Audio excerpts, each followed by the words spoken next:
Всем привет, на связи Андрей. Надеюсь, вы в хорошем расположении духа. Сегодня предлагаю поговорить за рейнспорт.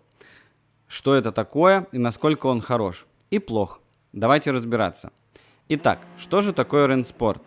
Оказывается, не все про него слышали, поэтому давайте немного проясню. Еще один гоночный симулятор в нашем списке, который разрабатывает немецкая студия на движке Unreal Engine 5 и предполагает многопользовательскую игру, то есть гонки онлайн по принципу ACC. В настоящий момент присутствуют только автомобили класса GT3, и их пока только 4. В самом начале, перед тем, как мы начнем разбираться, нужно взять в расчет тот факт, что это закрытое бета-тестирование, и версия игры 0.11. Это считается сырым продуктом, который может иметь баги, продукт может не до конца быть реализован, и какие-то вещи могут быть допилены или изменены, как в лучшую сторону, так и в худшую. Поэтому делать финальный вердикт сейчас будет ошибкой. В общем, просто посмотрим на игру, как она выглядит, как звучит и какую физику и форс-фидбэк завезли в этой версии. Ну что, погнали? Для начала оценим обертку, как игра выглядит и какие фишки в нее заложены. Вот так выглядят мои настройки в этой игре.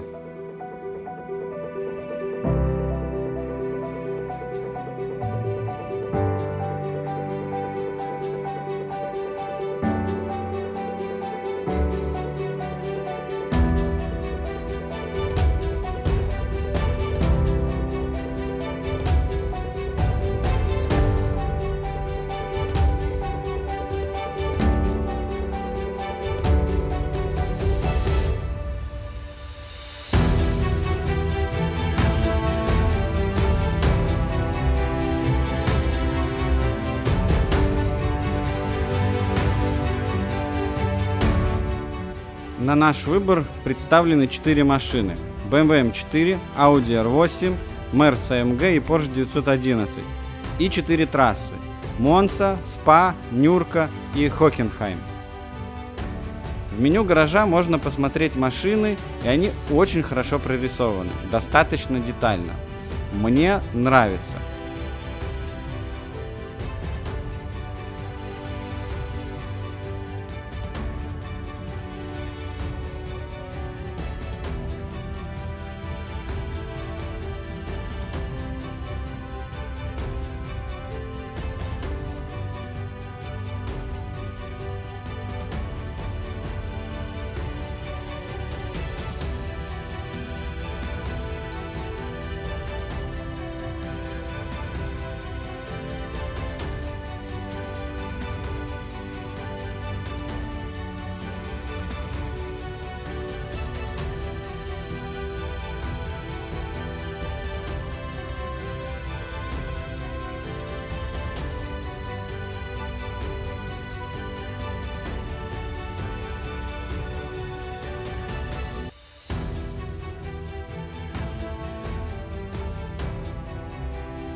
Причем ливреи тоже прикольные. И будет возможность добавлять свои. Но как это будет реализовано, я пока понятия не имею.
А сейчас предлагаю посмотреть, как выглядят машины в АЦЦ. Детализация чуть-чуть хуже.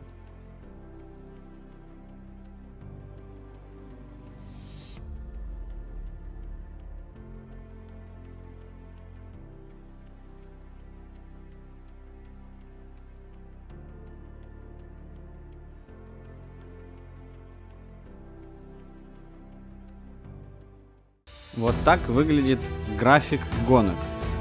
По крайней мере в этой версии. Давайте посмотрим, что еще здесь есть. Как я понял, будет возможность настройки ботов.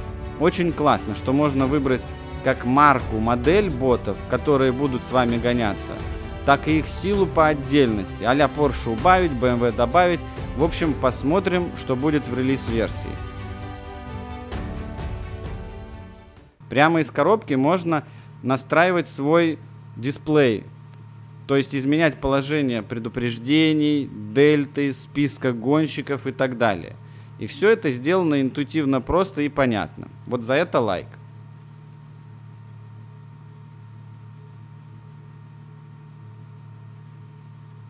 А теперь переходим, собственно, к самой игре. Звук мотора. Он пока плоский, в салоне хуже всего.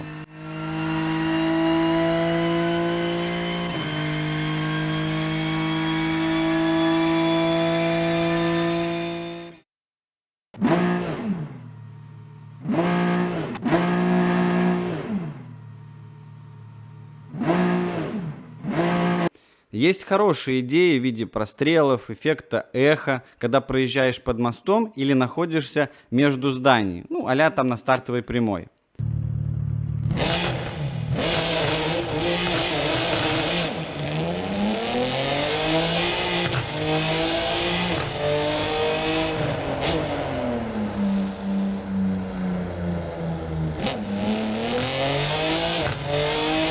Но он не вызывает никаких эмоций. Audi звучит сочнее и детальнее всех остальных.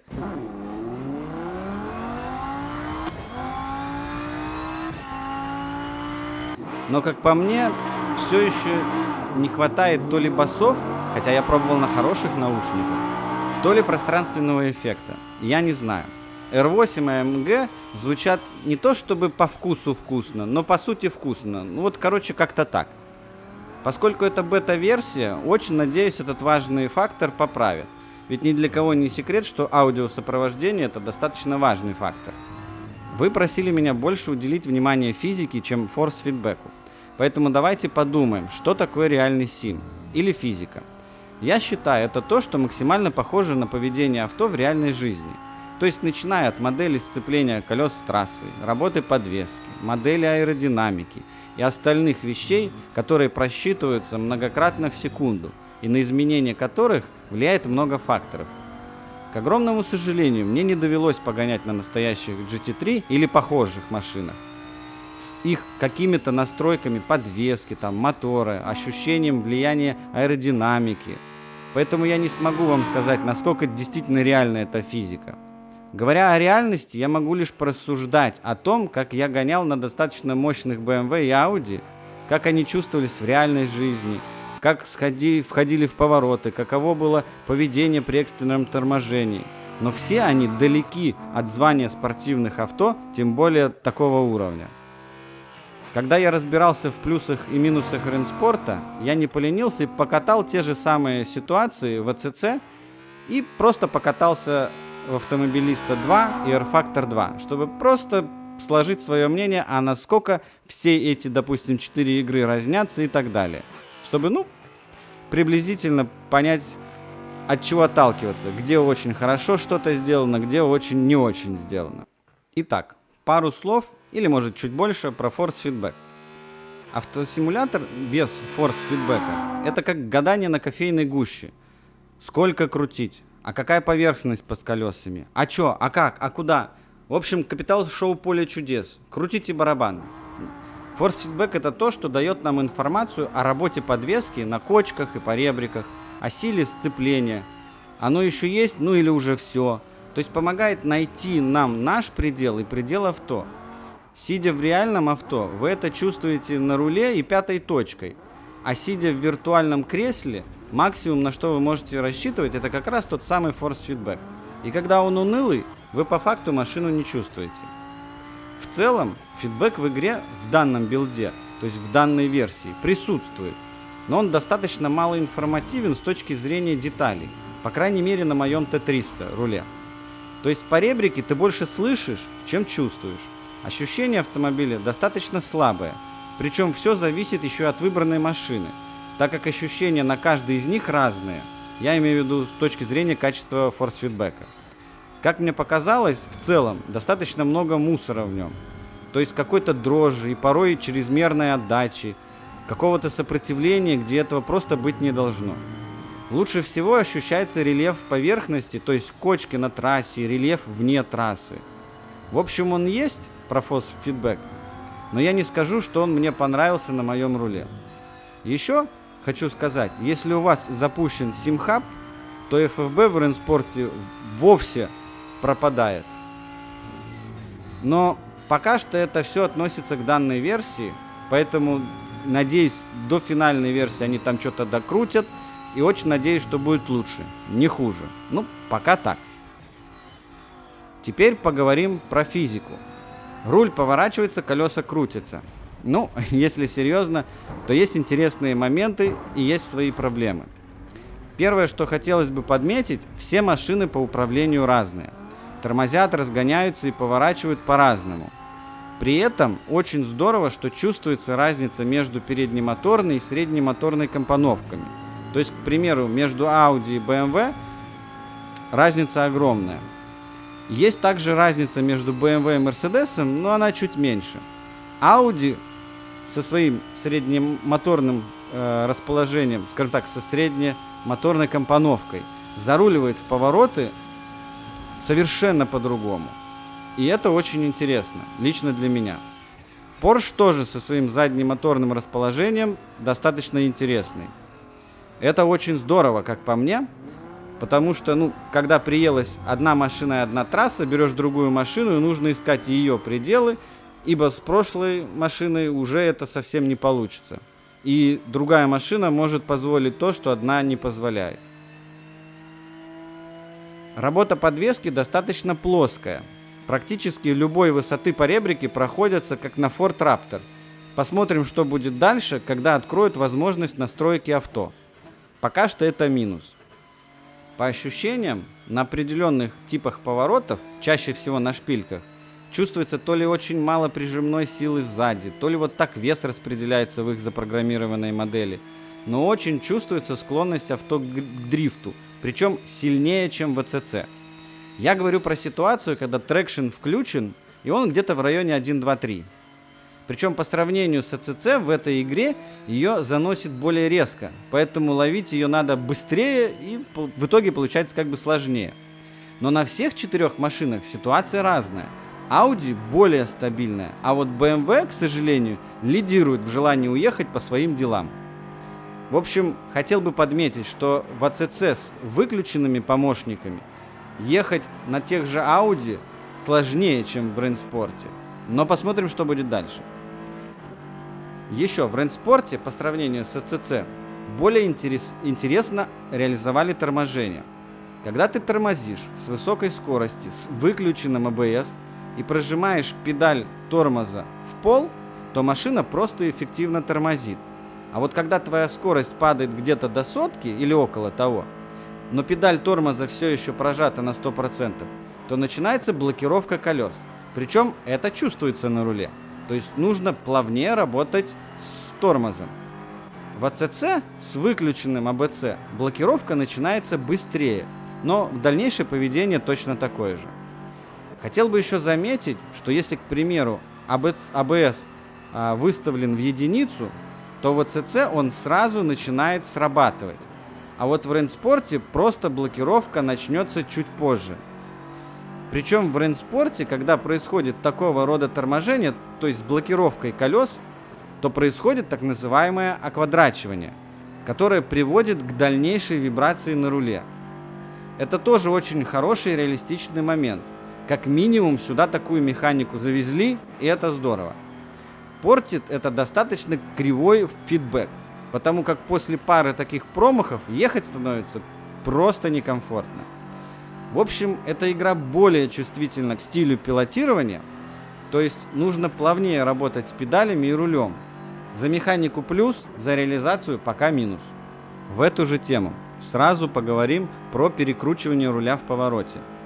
Если в повороте сильно довернуть руль, автомобиль начнет ехать в более прямолинейном направлении, то есть начнет распрямлять свою траекторию за счет уменьшения сцепления на передней оси. Почему так происходит, я вроде говорил в ролике об основах гоночного мастерства.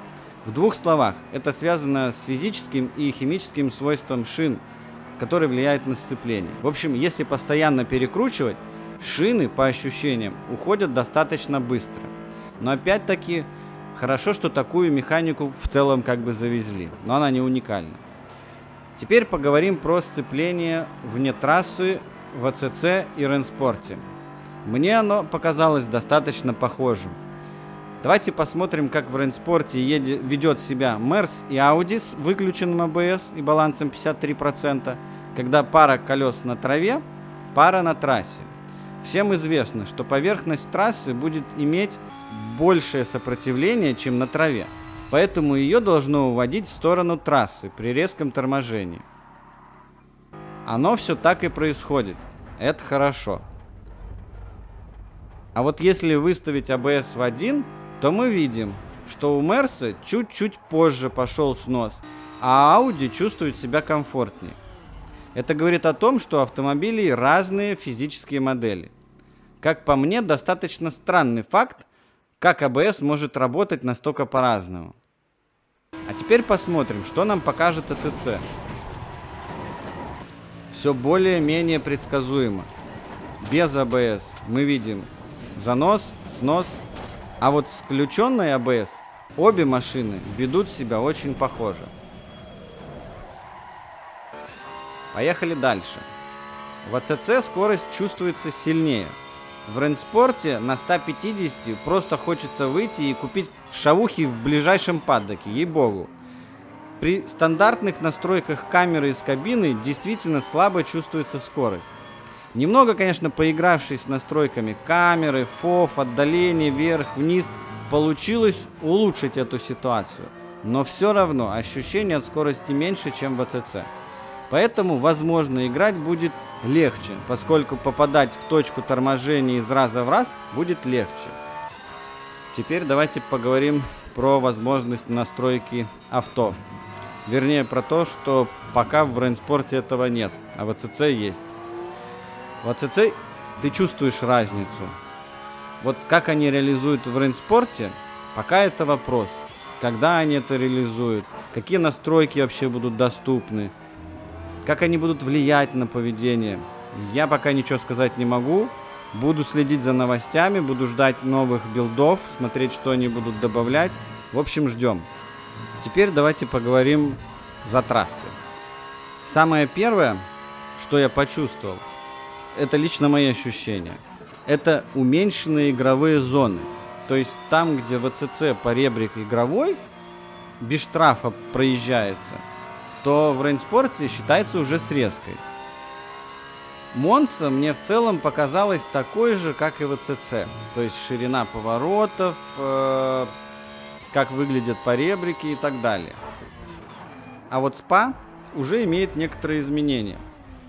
Первое, это красная вода. Кажется, вот чуть другой.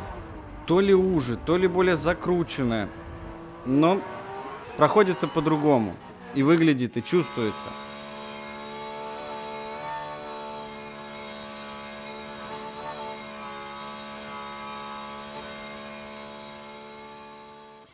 Второе, это меньший левый поребрик в Ривадже.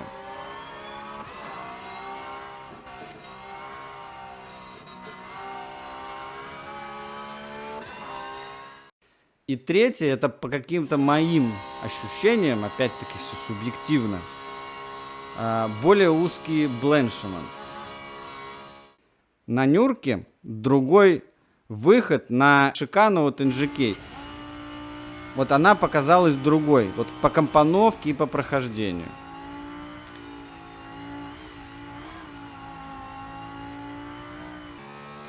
Давайте подсуммируем. Пока это бета-версия. Ожидать чего-то супер там крутого не стоит. Я как бы на это не рассчитывал.